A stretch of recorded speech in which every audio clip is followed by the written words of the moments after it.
Le corps de la petite Estelle Mouzin, disparue en janvier 2003, n'a jamais été retrouvé, mais Michel Fourniret a avoué son meurtre en mars 2020.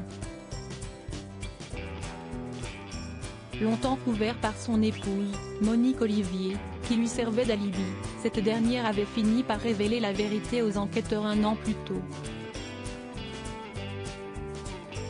Aujourd'hui âgé de 74 ans et déjà condamné à la réclusion à perpétuité pour complicité de 4 meurtres et d'un viol en réunion commis par le tueur en série, puis à 20 ans de réclusion pour un 5e meurtre, Monique Olivier va de nouveau se confronter à un juge, d'après les informations obtenues par Le Parisien. Nos confrères ont indiqué que la juge d'instruction de Nanterre, Sabine Kéry, a décidé ce vendredi 23 juin de renvoyer la septuagénaire devant la cour d'assises des Hauts-de-Seine pour complicité dans l'enlèvement de la fillette de 9 ans. Le parquet a ajouté que ce nouveau procès concernera aussi l'enlèvement et le meurtre de Marie-Angèle Domès en 1988, dont le corps n'a pas été retrouvé, et de la Britannique Johanna Parish, tuée en 1990 et dont le corps avait été retrouvé quelques mois plus tard. Michel Fourniret avait avoué ses meurtres en février 2018. Comme ce dernier est décédé en mai 2021, sa veuve est la seule mise en cause dans ces 3 cold cases. La vérité judiciaire est importante pour les familles de victimes.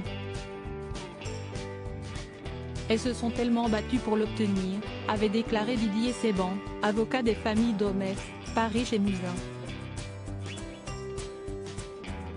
Pour l'heure, le parquet n'a pas encore révélé la date du procès de Monique Olivier.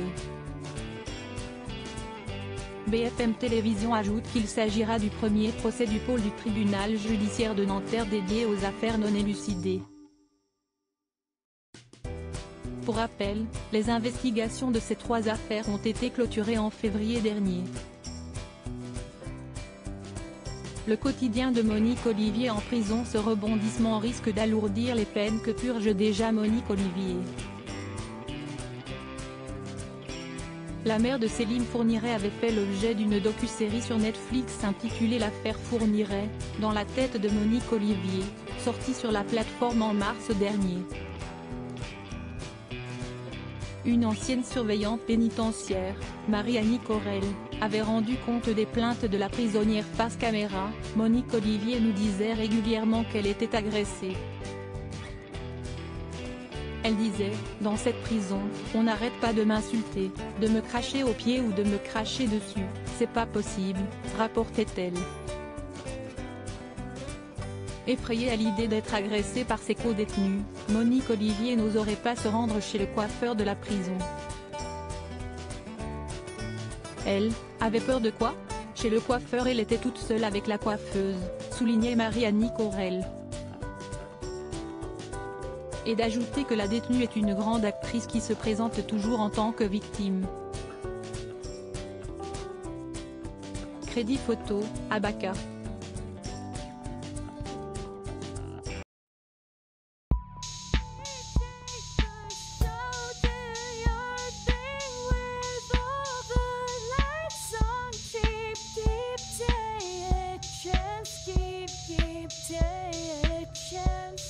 You can